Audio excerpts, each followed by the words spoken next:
Hi, welcome to the positive trends Indian recipes. சக்கரவள்ளி கிழங்கு season இருக்கும்போதே இந்த ஸ்வீட் பொட்டேட்டோ வச்சு ஒரு சாஃப்டான இடியாப்பம் ட்ரை பண்ணி பாருங்கள். அவ்வளோ ஒரு டேஸ்ட்டாக இருக்கும். அதே மாதிரி அவ்வளோ ஒரு சாஃப்டாகவும் இருக்கும். இந்த இடியாப்பம் ரெடி பண்ணுறதுக்கு ஃபஸ்ட்டு சக்கரவள்ளி கிழங்கு வந்து நான் 400 கிராம் அளவுக்கு எடுத்திருக்கேன். இதை வந்து நம்ம வேக வச்சு எடுத்துக்கலாம் இட்லி பாத்திரத்தில். இது ஒரு வேகிறதுக்கு ஒரு 10 நிமிஷம் வரைக்கும் டைம் எடுத்துக்கும். இந்த மாதிரி மூடி போட்டு ஹை ஃப்ளேமில் வச்சுட்டு நல்லா வேக வச்சு எடுத்துக்கலாம். இந்த ஸ்வீட் பொட்டேட்டோ ரெடி ஆகிடுச்சான்னு செக் பண்ணிக்கோங்க. அதுக்கப்புறமா அடுப்பை ஆஃப் பண்ணிவிட்டு இதை வந்து நல்லா வந்து இந்த ஸ்வீட் பொட்டேட்டோவை நல்லா ஆற வச்சு எடுத்துக்கோங்க.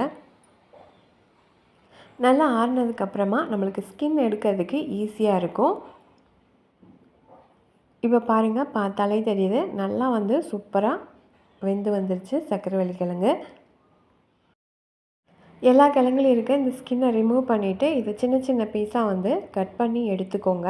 இதை இப்போ நம்ம வந்து அரைச்சி எடுத்துக்கலாம். இப்போ இதை வந்து ஒரு மிக்ஸி ஜாருக்கு மாற்றிக்கோங்க. மிக்சியில் போட்டு நல்லா அடித்து எடுக்கும்போது தான் கட்டிகள் இல்லாமல் இருக்கும். அதுக்காக தான். இதுக்கப்புறமா ஒரு 1/4 கப் அளவுக்கு தேங்காய் பாலோ அல்லது பாலோ அப்படி எதுவும் இல்லைன்னா தண்ணி கூட ஆட் பண்ணிக்கோங்க. நான் இன்றைக்கி 1/4 கப் அளவுக்கு வந்து தேங்காய் பால் வந்து ஆட் பண்ணிக்கிறேன். டேஸ்ட்டு கொஞ்சம் இடியாப்பத்துக்கு நல்லா இருக்கும் இந்த தேங்காய் பால் ஆட் பண்ணி அரைக்கும்போது.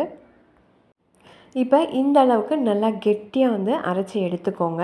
அரைச்சி எடுத்துகிட்டு இதை வந்து ஒரு அகலமான தட்டுக்கு வந்து இதை மாற்றிக்கலாம்.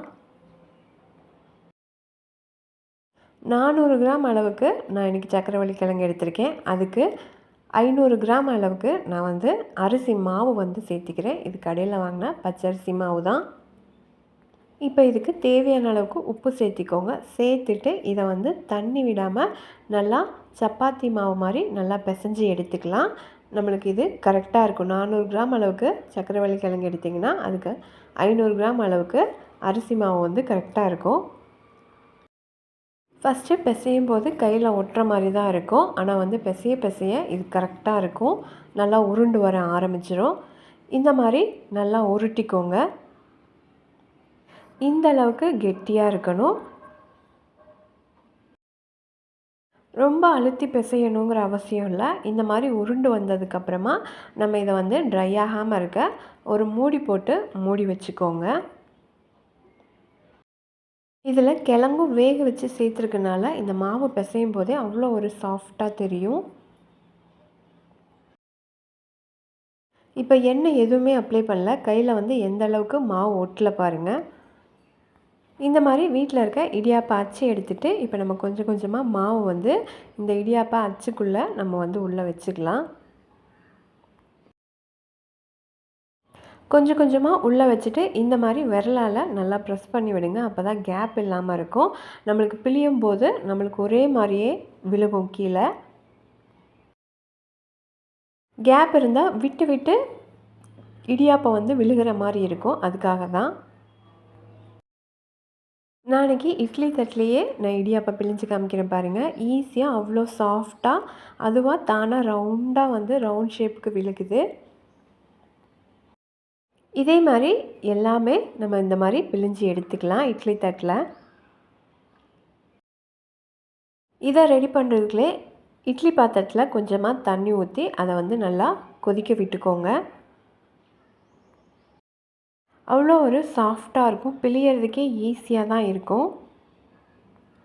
இப்போ ஒரு பிளேட் வந்து ரெடி ஆகிடுச்சு. இதை வந்து ஒரு 2 நிமிஷம் தான் ஆகும். மீடியம் ஃப்ளேமில் வச்சுட்டு இந்த இடியாப்பத்தை ரெடி பண்ணி எடுத்துக்கலாம்.